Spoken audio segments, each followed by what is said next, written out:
రాయలసీమలోని ఒక మారుమూల గ్రామమైన నారావారిపల్లిలో ఒక సామాన్య రైతు బిడ్డగా మొదలైన ప్రయాణమైనది.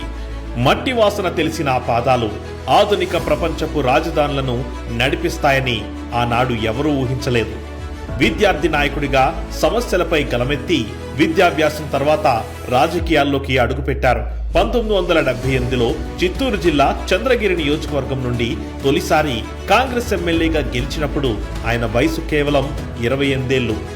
ఎమ్మెల్యేగా గెలిచిన 2 ఏళ్లకే అంటే 1980లో అంజయ్ గారి కేబినెట్లో సినిమాటోగ్రఫీ మంత్రిగా బాధ్యతలు చేపట్టారు. ఆ సమయంలో ఆయన రాష్ట్రంలోనే అత్యంత పిన్న వయస్కుడైన మంత్రిగా గుర్తింపు పొందారు.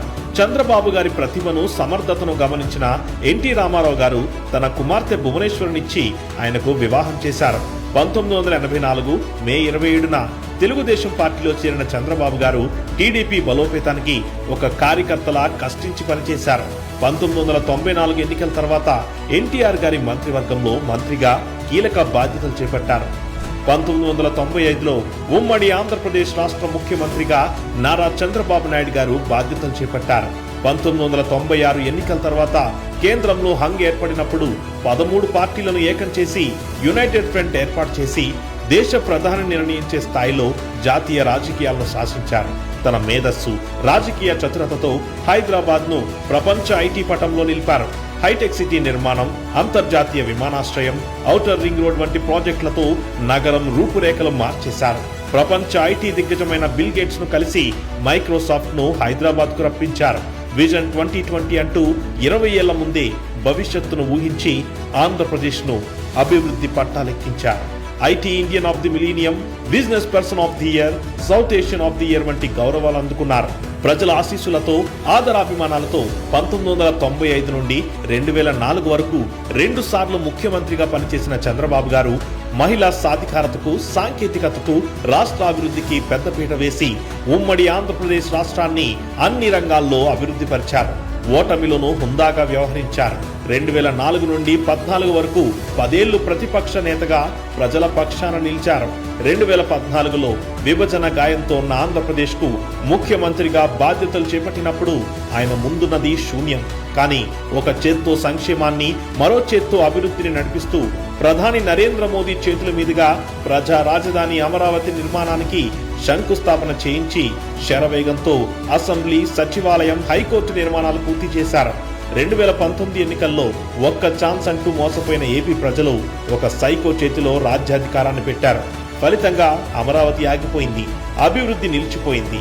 రాజధానితో 3 ముక్కలాట ఆడుతూ 5 ఏళ్లు కాలయాపన చేసి రాష్ట్రాన్ని లక్షల కోట్ల అప్పుల్లో ముంచాడు జగన్.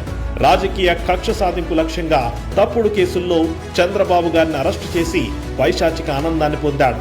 మొక్కవోని ధైర్యంతో ఆ కష్టాన్ని చంద్రబాబు నాయుడు గారు ఎదుర్కొన్న తీరు రాష్ట్ర ప్రజల్ని కదిలించింది.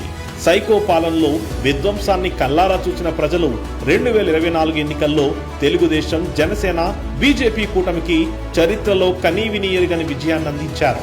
ముఖ్యమంత్రిగా చంద్రబాబు నాయుడు గారి పరిపాలనలో రాష్ట్రం మళ్లీ కొత్త ఊపిరి పోసుకుంది.